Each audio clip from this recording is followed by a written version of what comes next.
Assalamualaikum warahmatullahi wabarakatuh dan selamat siang, selamat sore, selamat malam bagi yang menyaksikan.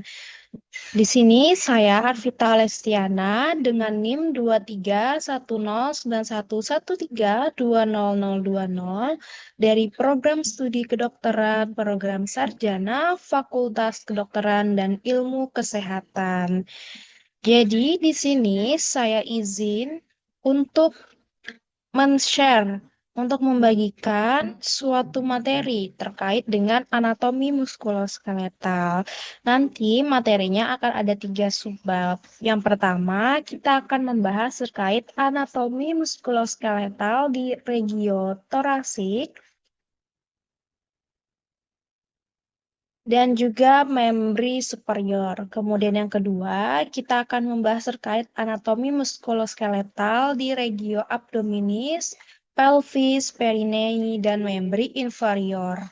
Kemudian yang ketiga, kita akan membahas vaskularisasi dan juga inervasi sistem muskuloskeletal.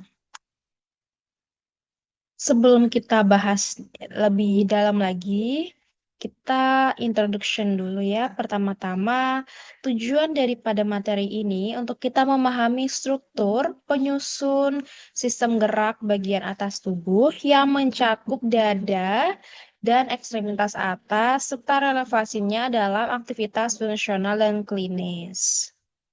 Nanti kita akan membahas terkait sistem muskuloskeletal yang terdiri dari tulang, otot, sendi, ligamen, dan tendon yang memungkinkan tubuh untuk bisa bergerak, menopang postur, serta melindungi organ-organ di dalamnya. Nah, untuk fungsi regiotoraksik sendiri, tujuannya nantinya adalah untuk melindungi organ vital seperti jantung dan juga paru-paru, serta memfasilitasi pernafasan melalui kerja otot-otot intrakostal dan diafragma.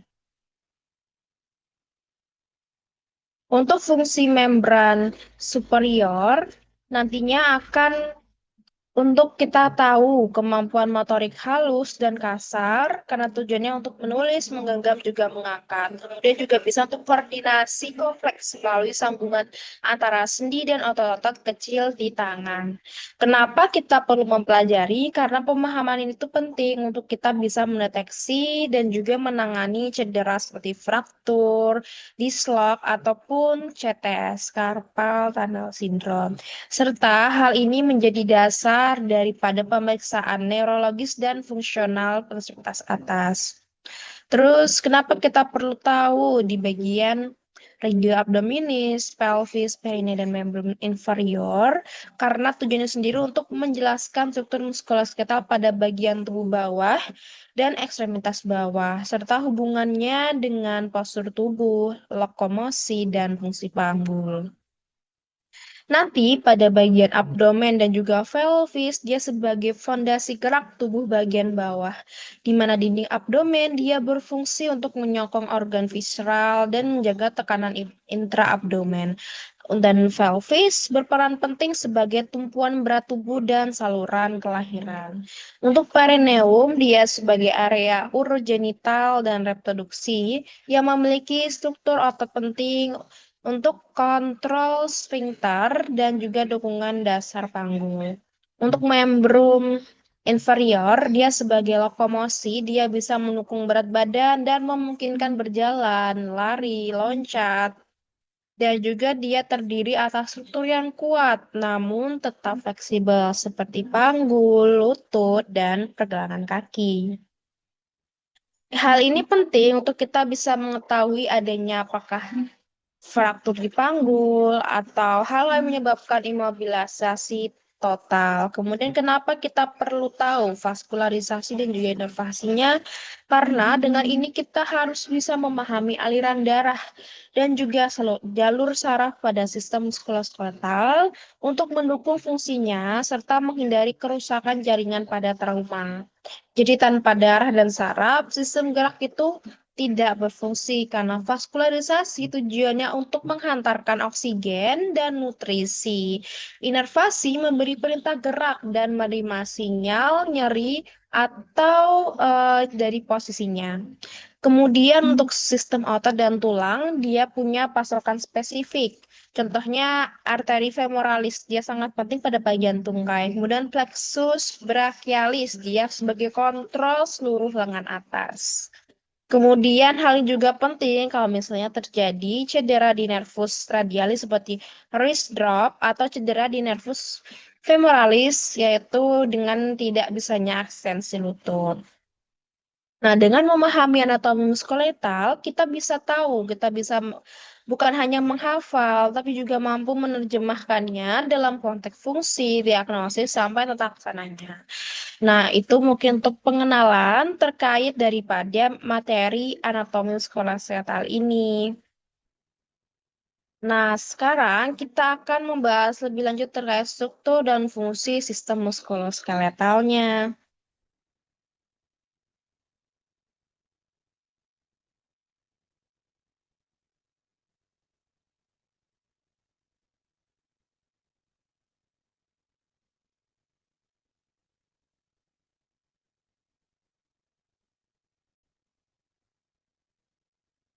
Kita lanjut lagi ke struktur dan fungsi sistem muskuloskeletal. Jadi, untuk komponen utama dari sistem muskuloskeletal itu dibagi jadi tiga. Yang pertama ada sistema skeletal, kemudian sistema artikular, dan sistema muskular. Di mana sistema skeletal ini, atau kita sebut dengan sistem rangka, dia terdiri dari tulang-tulang penyusun tubuh, kemudian sistem artikular, dia atau sistem sendi, dia adalah hubungan antar tulang yang memungkinkan pergerakan. Dan kemudian sistema muskular ini adalah sistem otot, jaringan otot yang menghasilkan gerakan melalui kontraksi.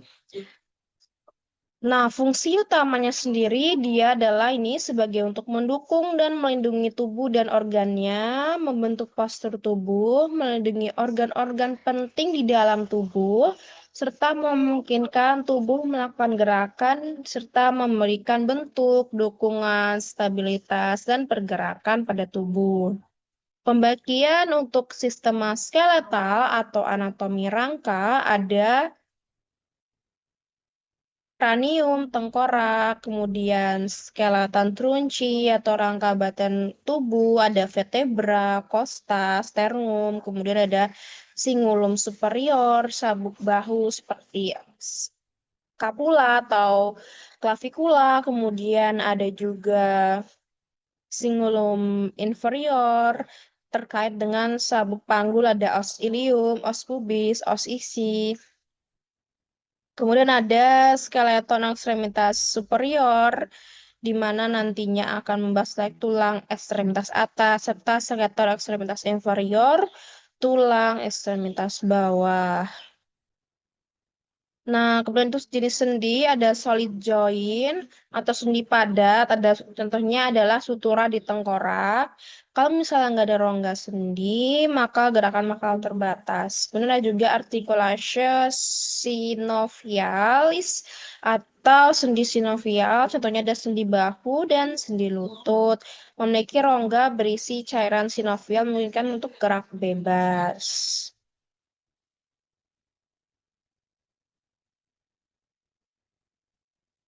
Nah, kemudian untuk sistema muskular ini ada otot serat lintang atau lurik, dan otot polos, dan otot jantung. Kalau untuk yang otot-otot ini, dia ada yang bergerak secara volunteer dan involunteer. Untuk otot serat lintang atau otot lurik, dia bergeraknya secara volunteer. Dan yang lainnya, otot pelestuk jantung, dia bergerak secara involunteer atau tidak sadar ya, karena kalau sadar itu sangat ya tidak mungkin gitu.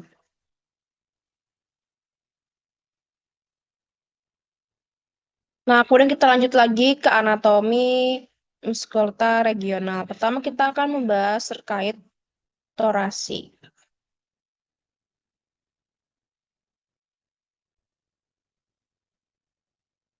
Pada bagian dada, di sini ada struktur tulang regiotorasik ya, dari sumbernya dari Nether. Pertama, kita fokus ke bagian sternum. Jadi ini adalah bagian sternum. Nah, sternum ini ada manubrium sterni, corpus sterni, kemudian ada prosesis xiphoideus. Ini semua adalah bagian dari sternum. Kemudian ada juga costa. Costa dibagi jadi ada 12 pasang dan juga tiga. Ada costa vera atau true ribs, kemudian costa spurie atau false rib, dan juga ada costa fluctuantes atau floating ribs, di mana Costa Vera itu dari 1 sampai 7, kemudian Costa Superia itu dari 8 sampai 10, kemudian Costa Fluantes dari 11 sampai 12.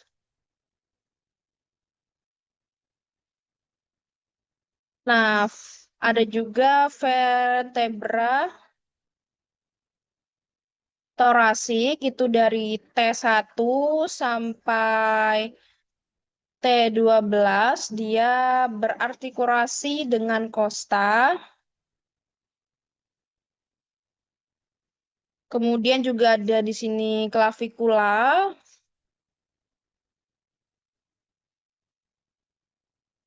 Ini adalah clavicula di mana dia adalah tulang selangka yang menghubungkan antara sternum ini dengan scapula. Nah, sedangkan scapula ini adalah tulang belikat. Dia adalah permukaan lateral yang memiliki kavitas glenoidalis untuk pada pergerakan sendi bahu. Nah, kemudian di sini ada tampak posterior dan juga anterior. Nah, pada di sini ada spina scapula.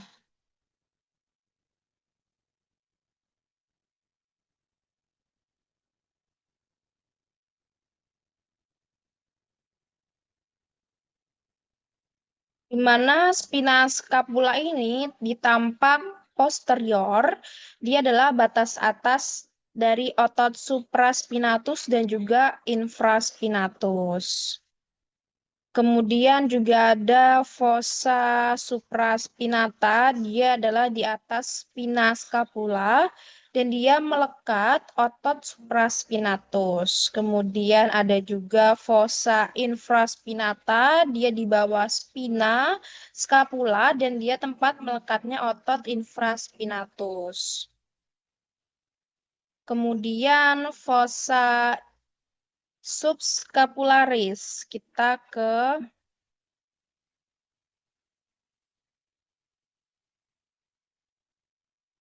fossa scapularis ini adalah dia letaknya di bawah spina scapula dan nantinya dia bukan, mohon maaf, untuk fossa subscapularis dia ditampak anterior dari scapula dan nantinya di sini dia akan melekatnya otot subscapularis. Jadi hampir sama nama otot dengan peletakan fossanya. Kemudian ada juga di sini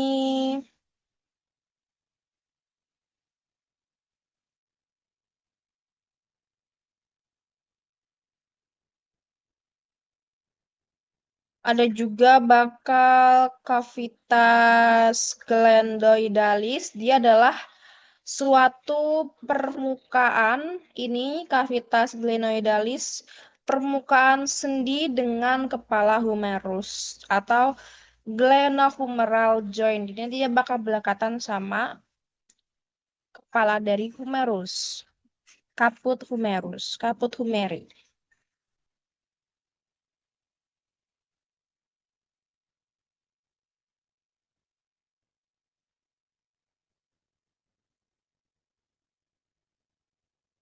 Nah, kemudian kita juga bakal menemukan incisura jugularis. Dia adalah lekukan bagian atas dari manubrium sterni. Kemudian juga ada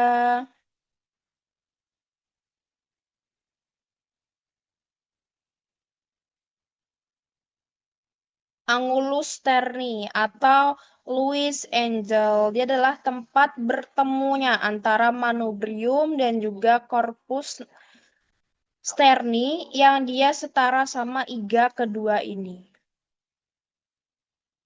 Kemudian kita juga bakal menemukan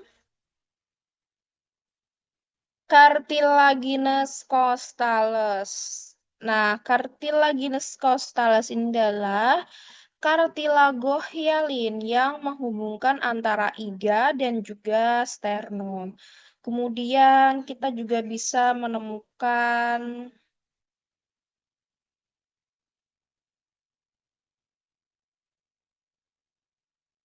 articulatio sternocostalis, yaitu adalah sendi antara sternum dan juga iga sejati.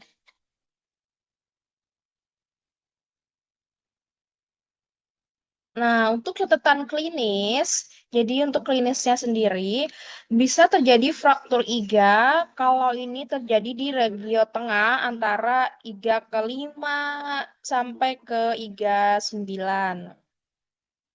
Bisa juga di bagian sternum ini kita lakukan kompresi dada atau sternum. Kemudian juga di kavitas glandoidalis itu adalah bagian yang dangkal dan dia sangat rentan dengan daripada dislokasi bahu.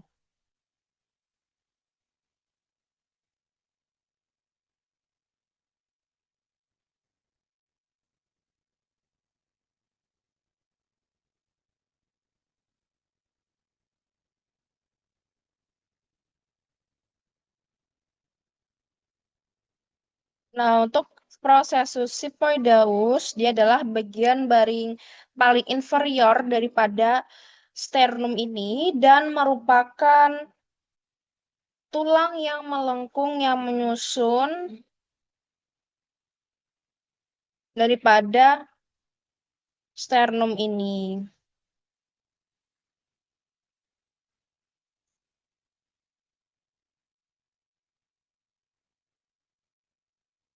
Nah, kemudian ini untuk otot-ototnya yang nantinya ada otot ada musculus diafragma, musculus intercostalis externus, intercostalis internus, transversus thoracis, serratus posterior, superior, ataupun inferior. Kita akan membahas lebih lanjut ya terkait ototnya.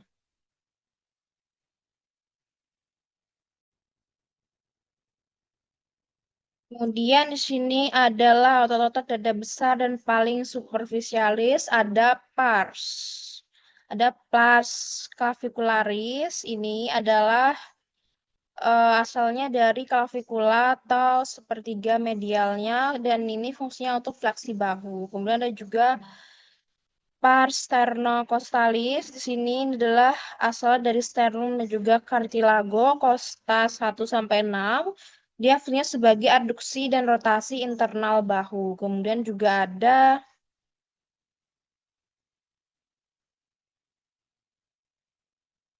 pars clavicula di mana dia di situ adalah untuk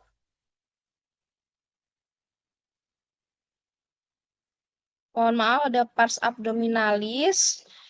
Nantinya pars abdominalis ini adalah untuk menstabilkan gerakan dari fasia dari dinding abdomen atas.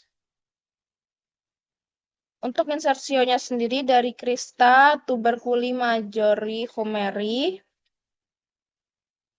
dan juga nervasinya adalah nervus pectoralis medialis dan lateralis.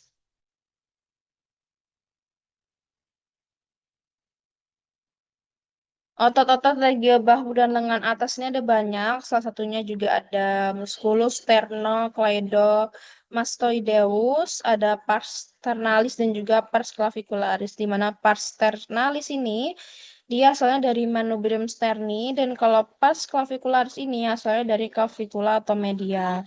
Insersionya sendiri adalah processus mastoideus dan linea nuchae superior dan fungsinya sebagai fleksi lateral dan juga rotasi kepala ke arah berlawanan.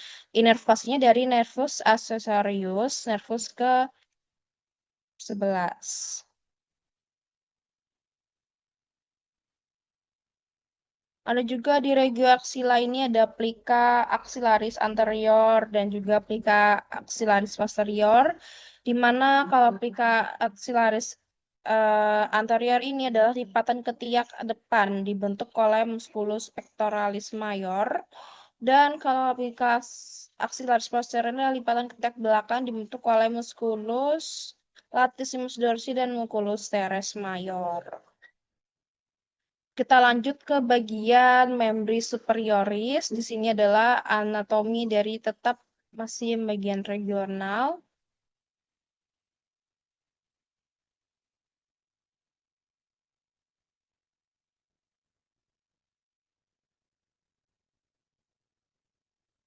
Kemudian ini adalah bagian membrum superioris, di mana adalah ekstremitas atas. Nanti akan terdiri dari lengan atas, lengan bawah, pergelangan tangan, dan juga tangan. Nah, kemudian ini adalah bagian-bagiannya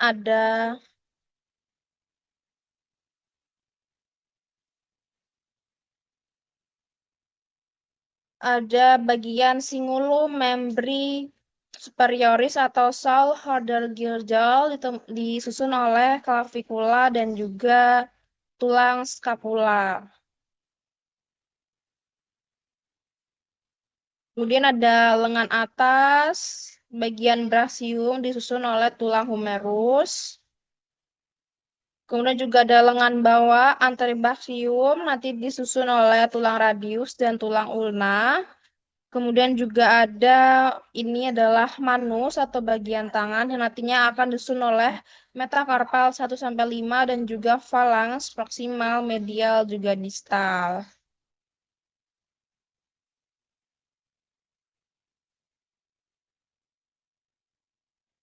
Untuk muskulusnya sendiri nantinya di sini ada muskulus bicep brachii, dia sebagai fleksi siku dan juga sebagai supinasi. Nanti inervasinya adalah nervus musculocutaneus. Ada juga musculus brachialis.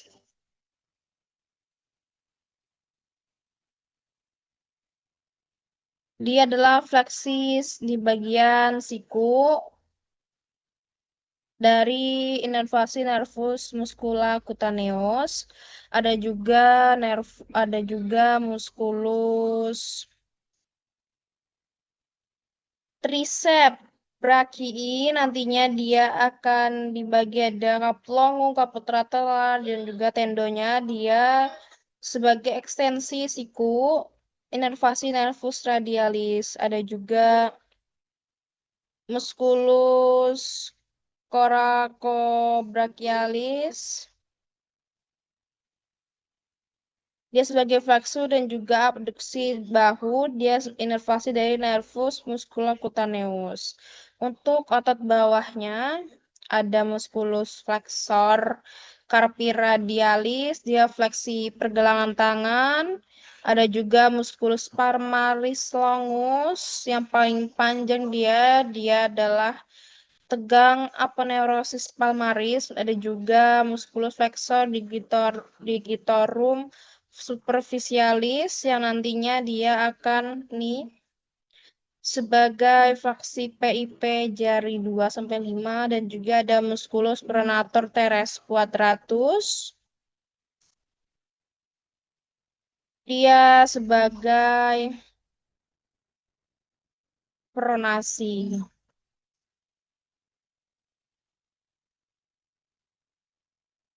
Dan kalau di jari ini ada banyak ya.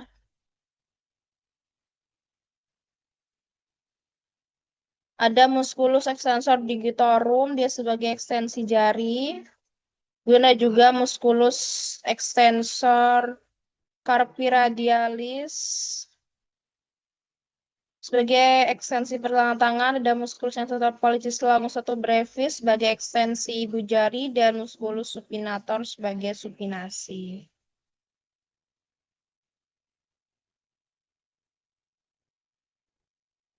Ini adalah bagian clavikula, di bagian ini adalah ekstremitas acromialis dan ini adalah ekstremitas sternalis. Ini juga ada permukaan inferiornya, ada ekstremitas acromialis dan ekstremitas sternalis.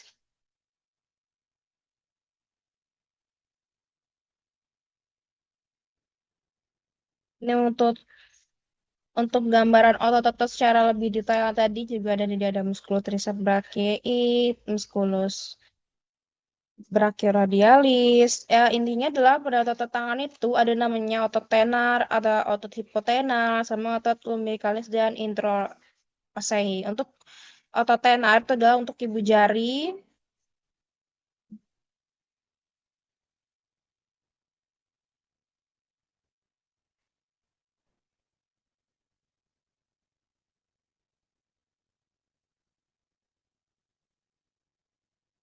Dia adalah dari musculus abductor pollicis brevis, flexor pollicis brevis, dan opponens pollicis. Kalau untuk hipotenar itu adalah di bagian kelingking yang nantinya dari musculus abductor digiti minimi, flexor digiti minimi brevis, opponens digiti minimi. Ada juga lumbricalis dan interossei, dia sebagai fleksi dari MCP, ekstensi IP, aduksi dan juga abduksi jari.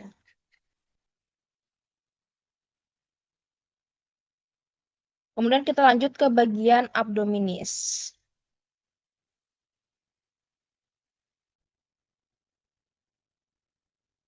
Nah, kalau untuk pada bagian abdominis, ini adalah kita harus tahu dulu batas-batas dari regio abdominalisnya. Jadi, ada batas superior, batas inferior, batas posterior, dan juga batas anterior. Nah, kalau untuk batas superior, ini adalah dari kosta 7 sampai ke Kosta 10. Ini, Kosta ini bisa diperhatikan ya, panahan ini. Dan juga prosesus sipoideus. Kalau untuk inferior, itu dari crista iliaca sampai ke ligamentum inguanal. Kalau untuk posterior itu dari kolumna vertebralis lumbalis. Kalau anterior adalah dinding perut anterior atau anterior abdominal wall. Jadi biasanya regi abdominalis itu dibagi 9 area. Kalau misalnya secara klinis ada epigastrik, hipogastrik, regi lumbalis, dan sebagainya. Atau juga bisa dibagi jadi 4 kuadran, di mana ada RUQ, LIQ, RLQ, LRQ. Nah, sekarang kita ke bagian struktur ada kosta 7 dan kosta 12. Di sini untuk melindungi organ atas dari abdomen seperti hepar dan juga lien. Kalau untuk kolumna vertebralis lumbalis, dia sebagai penyangga otot posterior abdomen. Kalau untuk os ilium, dia sebagai tempat perlekatan otot-otot abdomen bawah, khususnya di bagian pars anterior crista iliaca. Kalau untuk os pubis dan os ischi, dia atau pas pelvic, dia menopang bagian bawah dinding abdomen. Ada banyak otot-otot di bagian perut lateral dan juga anterior. Kalau musculus ada namanya musculus obliquus externus abdominis, ada pars muscularis dan juga pars aponeurotica. Nah, dia ini adalah serat miring ke bawah dan juga serat miring ke medial. Fungsinya untuk fleksi, rotasi, dan penekanan rongga abdomen. Ada juga musculus obliquus internus abdominis.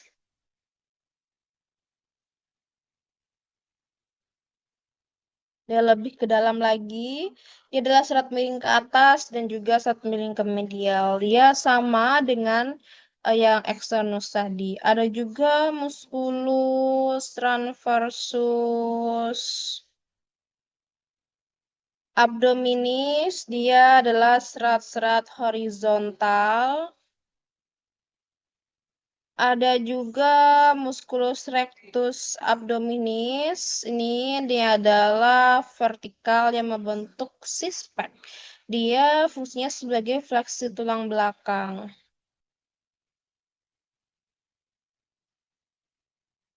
Ada juga musculus pyramidalis. Di sini ini adalah dia tuh kadang ada, kadang enggak. Kalau ada, dia bisa membantu menegangkan linea alba.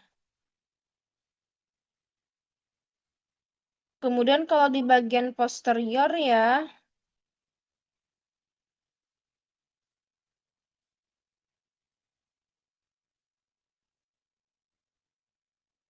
kita bisa menemukan musculus quadratus lumborum untuk menstabilkan pinggang dan juga laterofleksi. Ada juga musculus psoas mayor dan minor, fleksi paha dan batang tubuh, dan juga musculus iliacus. Dia bersama psoas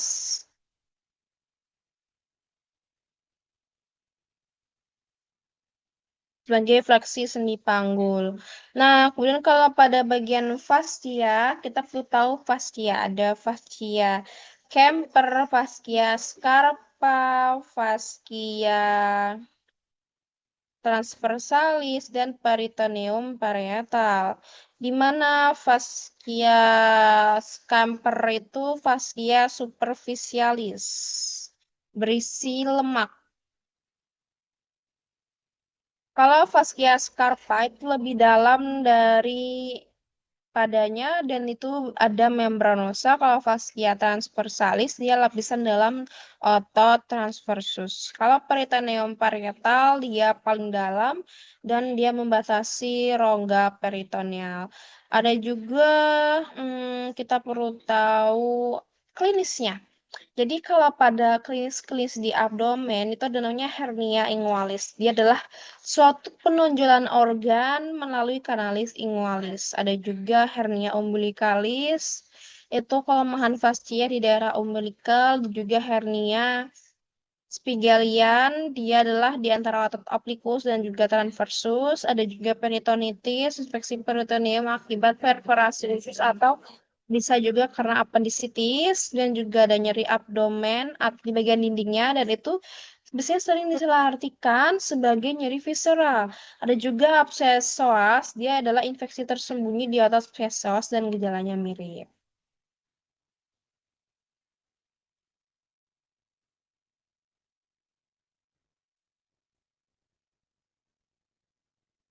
Nah, itu untuk bagian lapisan abdomen. Sekarang kita lanjut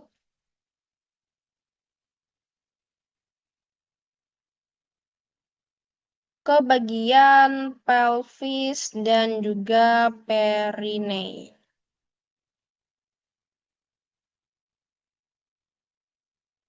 Kalau untuk eh, pelvis dan perineum, kita perlu bagi jadi batas-batasnya dulu. Kalau pelvis, dia itu adalah rongga di bawah abdomen, dibatasi oleh cincin panggung atau kita sebut pelvic girdle. Kalau perineum itu adalah ruang berbentuk wajik di bawah pelvis antara pubis dan coccyx. Kalau rangka pelvis atau oxa coccyx itu ada os ilium,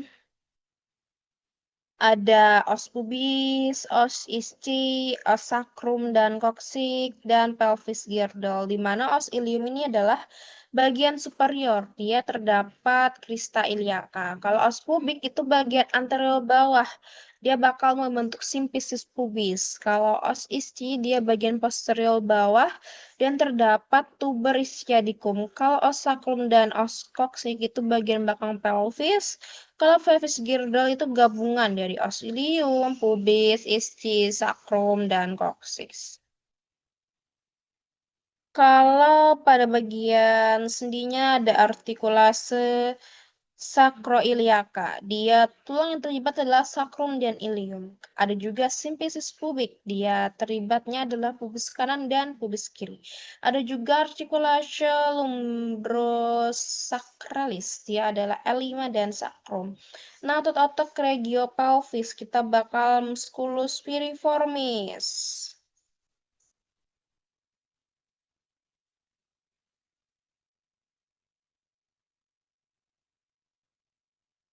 Nah, musculus piriformis adalah rotasi lateral paha. Kalau musculus obturator internus dia rotasi lateral dan abduksi paha.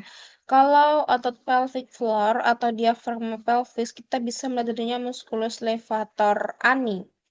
Dia bakal ada pubo rectaris, pubo coccygeus, iliogeus, iliococcygeus, musculus coccygeus. Kalau perineum itu ada batas anterior, batas posterior, sama batas lateral. Kalau batas anterior itu adalah simpis pubis, kalau posterior adalah os coccyx, kalau lateralnya adalah tuber ischiadicum dan ligamentum sacrotuberal. Di mana kalau perineum itu ada segitiga, ada urogenital anteriornya dan juga analnya posterior. Kalau urogenital itu isi utamanya itu ada genital eksternal, uretra, ada kalau anal itu ada anus, musculus sphincter ani externus.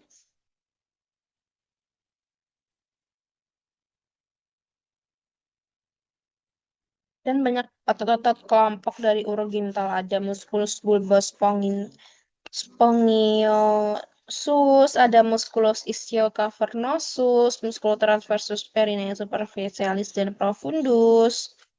Kalau di analnya ada musculus sphincter ani externus dan musculus levator ani.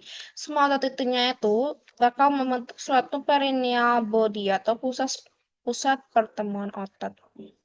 Dan ini kalau untuk arterinya ada arteri iliaca eksterna ini yang besar asalnya dari arteri iliaca communis sebagai arteri utama dari si pelvisnya.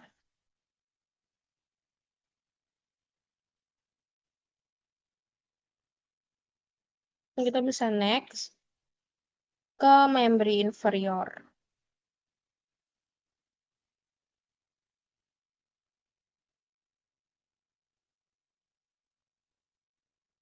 Kalau di bagian membri inferioris ini, tulangnya ada namanya pelvic girdle atau suatu sapuk panggul. Dia tersusun atas os ilium, os pubis, os isi yang bersatu menjadi os coccyx. Kemudian ada paha atau femur. Dia adalah tulang terpanjang dan terkuat di tubuh. Ada juga tungkai bawah, curis. Dia ada tibia, ada fibula, ada juga pergelangan kaki, ada talus, calcaneus, navicular, cuboideum, cuneiform, dan lain-lain. Juga telapak kaki, bagian metakarpal dan phalanx. Ada metakarpal 1 sampai 5 dan phalanx, proksimal, tengah, dan juga distal.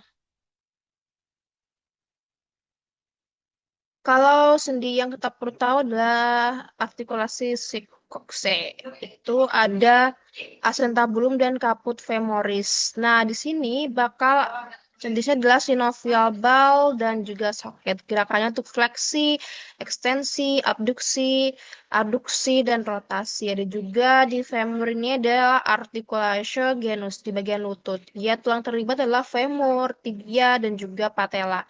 Nantinya ini adalah jenisnya adalah synovial condylar, di mana tujuannya untuk fleksi dan juga ekstensi. Kemudian ada juga articulatio tibiofibularis. Nah, berarti tulang terlibat adalah tulang tibia dan juga tulang fibula ini.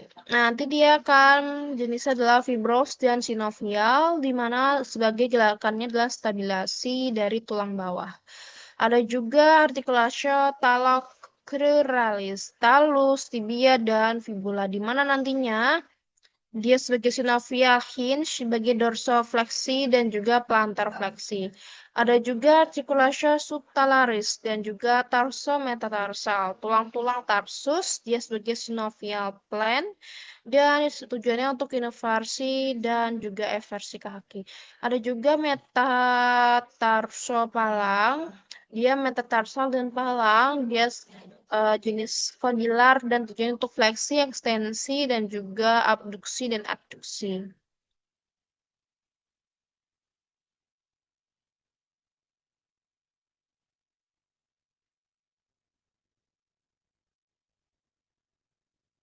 Otot-ototnya ada musculus iliopsoas, dia sebagai fleksi panggul, ada musculus sartorius, fleksi abduksi rotasi luar paha, dan juga musculus quadriceps femoralis, dia ada factus lateralis, intermedius medialis, rectus femoralis, tujuannya untuk ekstensi lutut, fleksi panggul, juga ada juga di kompartemen itu untuk di kompartemen anterior. Ada juga untuk kompartemen medialnya. Ada musculus abductor longus atau brevis atau magnus tujuannya untuk adduksi paha. Dan sarafnya adalah nervus obturatorius. Ada juga musculus gracilis, dia sebagai adduksi paha dan juga fleksi lutut. Dia adalah nervus obturatorius. Ada juga musculus obturator externus, dia sebagai rotasi lateral paha dan juga dari nervus obturatorius. Kemudian juga ada kompartemen posterior, ada musculus biceps femoris, dia sebagai ekstensi paha, fleksi lutut.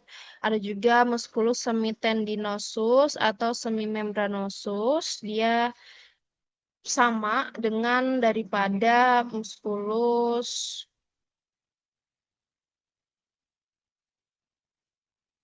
sebelumnya, yaitu musculus biceps femoris. Kemudian untuk otot tungkai bawah di bagian kruris, kita bakal menemukan musculus tibialis anterior yang fungsinya untuk dorsi, fleksi, dan inversi. Kemudian musculus extensor hallucis longus sebagai ekstensor dari jempol, musculus extensor digitorum longus sebagai ekstensi jari kaki 2-5 yang akan dipersarafi oleh nervus perineus. Kemudian ada otot musculus fibularis. Dia fungsinya sebagai versi kaki dan nantinya saraf yang mempersarafnya adalah nervus perineus superficialis. Kalau untuk otot di kompartemen posterior ada otot musculus gastrocnemius dan juga salaus sebagai triceps surae. Nah, nanti fungsinya untuk plantar fleksi. Ada juga musculus flexor digitorum dan hallucis longus yang fungsinya untuk fleksi jari dan juga jempol. Ada musculus tibialis posterior sebagai inversi dan juga plantar fleksi.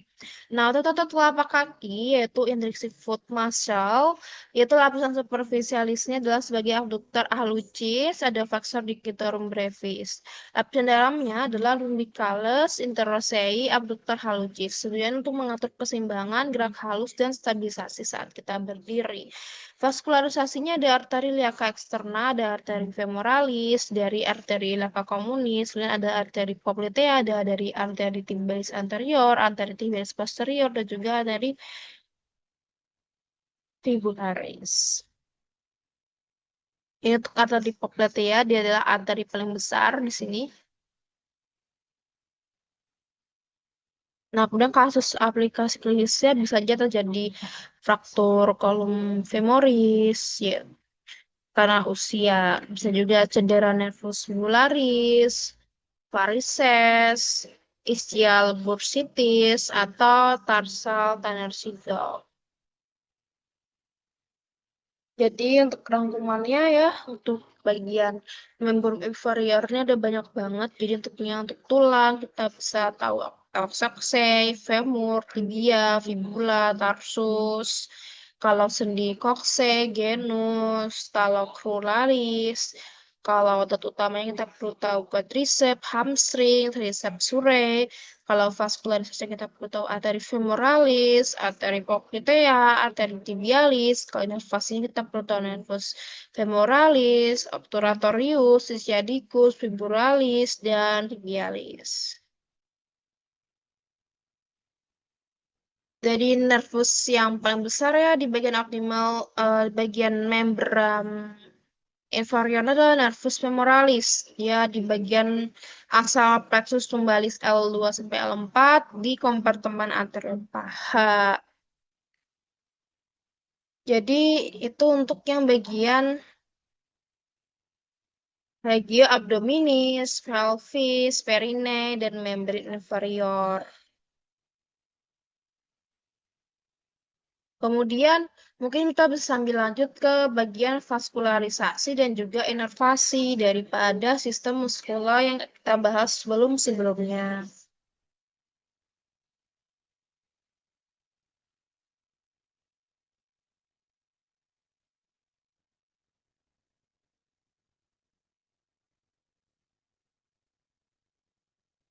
Jadi ini adalah pada gambar 1.3 ini,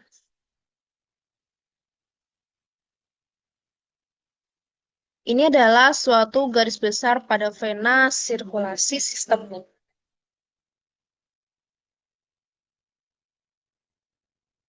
Daripada gambar yang ini dan juga gambar yang ini. Ini adalah katup pada sirkulasi sistem dan juga eh, sirkulasi sistemik di sini. Kalau merah vena, kalau merah arteri, kalau biru vena. Di mana vena bakal menghantarkan darah dari variabel tubuh kembali ke jantung. Nah, pembuluh darah ini dia bisa mengembang dan berfungsi sebagai reservoir.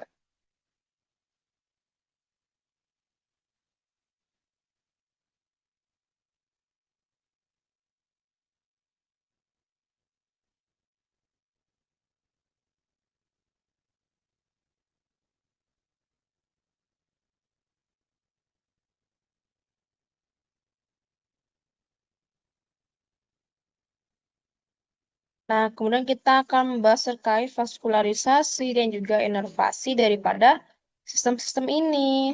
Lebih lanjut lagi. Pertama kita bahas apa ya?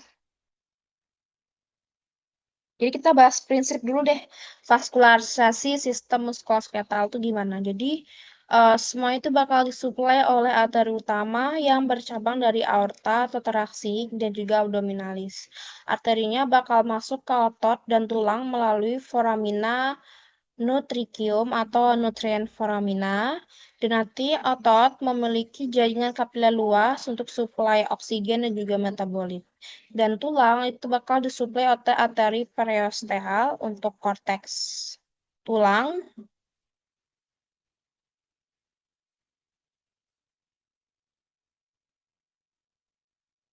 Dan juga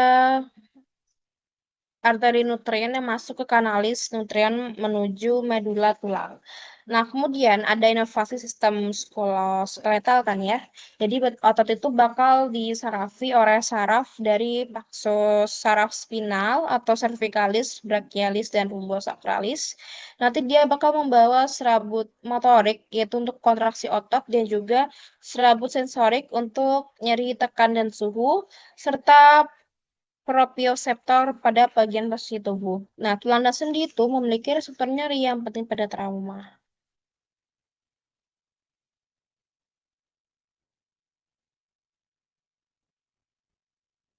Jadi untuk regulator aksik sendiri.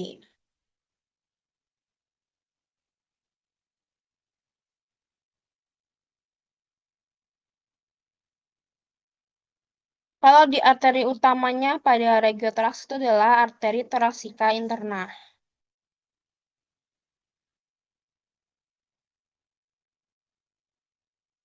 Dia adalah cabang dari dinding toraks dan juga sternum. Kemudian ada juga arteri intercostalis posterior dari aorta toraksika.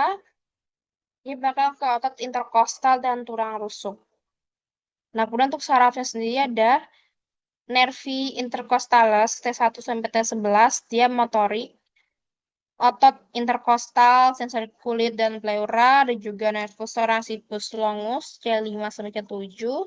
Dia bakal ke musculus ratus anterior. Ada juga nervus intercostobrachialis sebagai sensorik daripada aksila.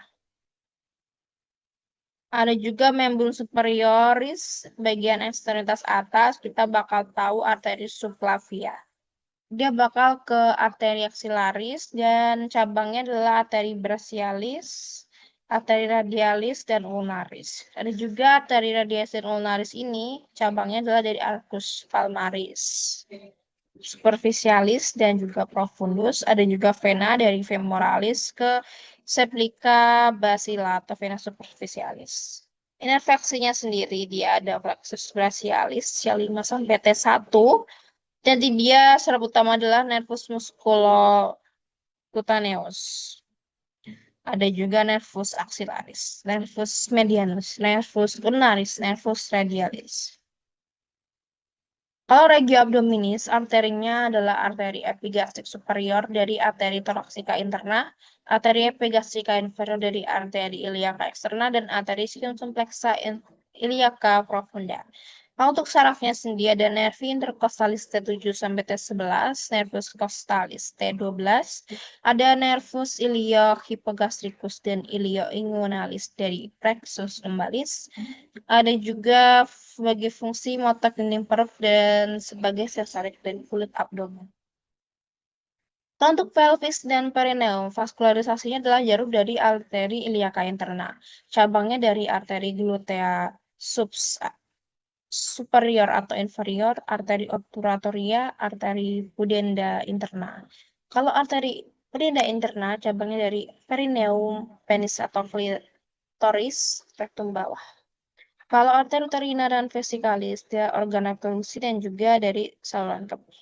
Kalau untuk inovasinya sini adalah plexus lumbosakral L4 sampai S4, di mana sarafnya adalah nervus ischiadicus, nervus pudendus S2 sampai S4, dan nervus gluteal superior atau inferior. Kalau membran inferior, dia jalurnya dari arteri iliaca externa atau arteri femoralis atau ke arteri popliteal.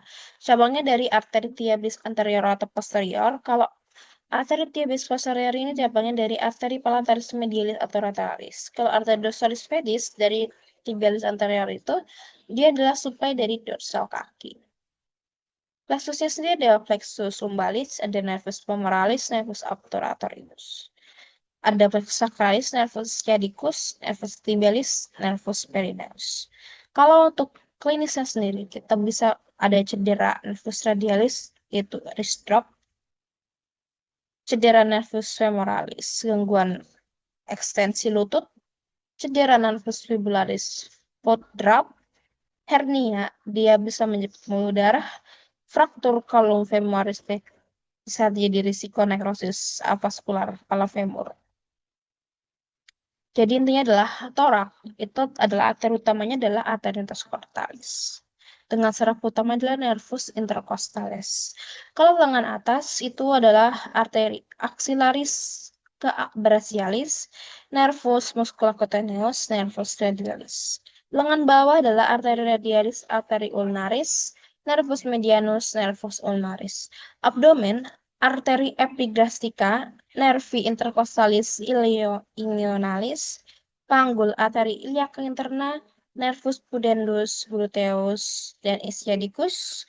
Kalau tungkai arteri femoralis, arteri tibialis, nervus femoralis, ischiadicus, dan fibularis.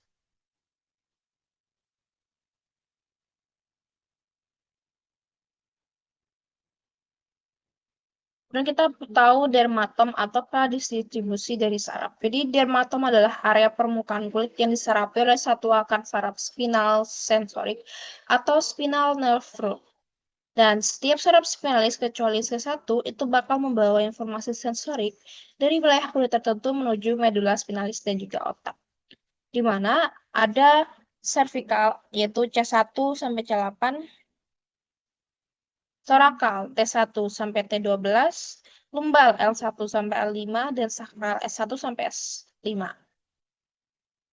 Kita bakal menemukan yang C1 sampai C8 itu di bagian servikal tuh di leher, bahu, lengan, dan sebagian tangan. Kalau untuk torakal kita bakal menemukan di bagian dada dan juga dinding abdomen.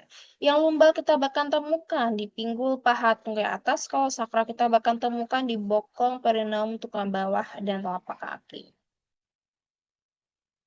Jadi untuk leher dan bahu, jadi umumnya ya, kalau untuk C2, kita bakal menemukan di bagian belakang kepala sini.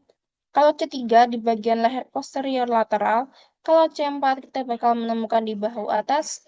Kalau C5 di bahu lateral dan berhubungan dengan lengan atas. Kalau C6 kita bakal menemukan di ibu jari jempol. Kalau C7 kita bakal menemukan di jari tengah. Kalau C8 di bagian kelingking. Kalau T2 sampai T6 di bagian dinding dada, T4 bagian puting susu, T10 sekitar umbilikus atau pusar, T12 di atas pubis. L1 di bagian lipat dada, L2 di bagian paha anterior bagian atas, L3 paha bawah ke lutut medial, L4 sisi medial tungkai bawah ke sisi medial kaki, L5 sisi lateral tungkai bawah ke dorsum kaki ke jari kaki 1 sampai 3. S1 sisi lateral kaki dan tumit, S2 belakang paha, S3 sampai S5 sekitar anus, perineum atau saddle area. S5 paling sentral tepat di sekitar anus. Jadi visualisasi posisi dermatom itu dibagi di dua. Ada anterior view dan posterior view. Anterior view berarti menunjukkan distribusi dermatom ke wajah, leher, dada, perut, dan ekstremitas depan. Kalau posterior view, kita bakal menemukan nyeri punggung bawah, bokong, dan ekstremitas belakang. Jadi ini bakal terkait dengan sarafnya. Kalau untuk contohnya adalah klinisnya adalah saddle anestesia di S3 sampai S5. Tanda khasnya adalah cauda euphonia syndrome, yaitu gawat darurat bedah saraf. Intinya adalah apa sih perbedaan dari dermatom sama myotom? Jadi kalau dermatom dari struktur yang disarafinya, dermatom tuh di kulit, kalau myotom tuh di otot. Jenis informasinya kalau dermatom sensorik, kalau myotom motorik. Kalau tes klinisnya, kalau dermatom uji sensasi kulit, kalau myotom uji kekuatan kulit. Contohnya ada C6, jari, C6, fleksi siku, dan musculus bicep brachii. Ini adalah dermatom adalah area kulit yang dinervasi oleh satu akar saraf spinal. Kita penting untuk mengetahui adanya nyeri-nyeri di situ seperti trauma tulang belakang, nyeri radikular, dan infeksi herpes zoster. Kalau dermatom itu punya pola tetap, jadi memudahkan kita untuk identifikasi level lesi saraf.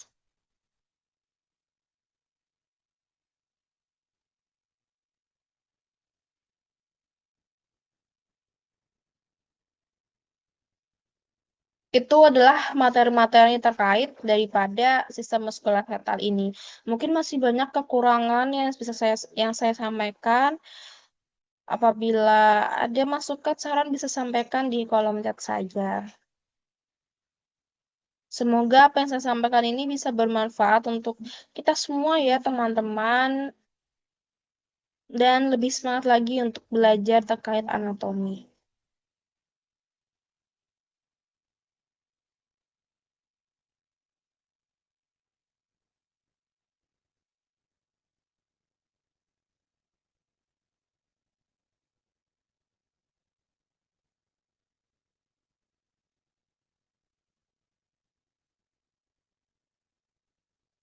Sebelum saya tutup, saya akan menyampaikan terkait rangkuman materi-materi yang terkait sebelumnya.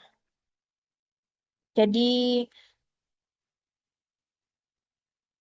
ada ragi-ragi kita bahas regiotorasik, itu tulang-tulangnya ada sternum, manubrium, corpus, proses pedaeus, costa, columna vertebralis thoracalis, otot utamanya ada musculus pectoralis major dan minor, intercostal externus atau internus, stratus anterior, sendinya ada costosternal, ada costovertebral, dan fungsinya sebagai melindungi paru-paru dan jantung dan juga ventilasi. Ada juga membran superioris, di mana membran superioris ini ada tulang scapula, tulang clavicula, humerus, radius, ulna, ossa manus, yang mana sendi pentingnya ada glena humeral, bagian bahu, kemudian humero-ulnar siku, radio-ulnar pronasi atau supinasi, radio-karpal tulang tangan, atau utama ada kompartemen anterior, ada biceps brachii, brachialis, ada kompartemen posterior, triceps brachii, ada lengan bawah flexor atau extensor carpi, dan juga digitalis, dan lain-lainnya masih banyak lagi. Ada gerakannya fleksi, ekstensi, abduksi, rotasi, pronasi, supinasi. Dan juga ada juga anatomi muskuloregio abdominis, pelvis, perineum, dan membran inferior, di mana regio abdominis kita tahu adanya otot yaitu rectus abdominis, obliquus externus internus, transversus abdominis, fungsinya sebagai proteksi organ visceral, tekanan intraabdomal, dan juga postur tubuh. Ada juga pelvis, dia ada tulang ilium, os ischii, os pubis, os sacrum, os coxae, ada sendi sacroiliaca, symphysis pubis, otot dasar panggul juga ada musculus levator ani, musculus sophigeus, fungsinya untuk menopang organ visceral, dan juga banyak lainnya, terutama bagi persalinan ya. Kemudian ada juga perineum, ada segitiga orogenital dan juga anal, ada otot bulbus spongiosum, ischiocavernosus, transversus perineis, sphincter ani, externus. Ada juga fungsinya untuk kontrol miksi dan defekasi dan juga fungsi seksual. Ada juga membran inferior, kita tahu femur, tibia, fibula, ossa tarsi, metatarsi, phalanx.